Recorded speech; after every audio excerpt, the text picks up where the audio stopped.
All right, it's time for Pet Line 9, and this week we have Laura and Elsa Van Dusen here with Colorado Feline Foster Rescue and two kittens, Cantaloupe and Squash. Thank you both for coming in. So Cantaloupe and Squash aren't the only two. They're the two here today, but they have some siblings, right? That's right. They have a sister Yam and a brother Carrot at home, also in need of homes. Absolutely. And so where would these, I mean, when you're a kitten or you're a puppy or you're that young, you could probably fit into most families, right? That's true. And in our house, these guys are growing up with older cats, dog, kids. So they're getting really socialized early to all the things. But truly, most kittens will adapt to anything when they're this little. And they have different personalities. I've been sitting here just for a few minutes with you.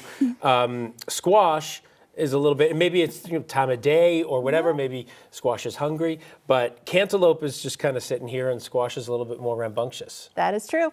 That is true. Yep, you've got them pegged. Oh, okay. And so because they look alike when they come in, this is kind of cool. I don't know if you can see this, but the ear, let's see if we can get a tight shot of that. That is what and why do you do it? So Carrot, his brother, looks exactly like him. So when they first come into foster, before we know their personalities, they put a little nail polish on their ears so we can tell them apart. Now we can tell by what they're doing. But in the beginning, they looked exactly the same. And then same for Cantaloupe and Yam, who look identical. And as I'm sitting here looking at them, I'm thinking to myself, you could adopt one or you could adopt two. Yeah. What's the benefit of taking two specifically from the same litter? Do you want to speak to that? Two is much easier than one because they entertain themselves. Oh, okay.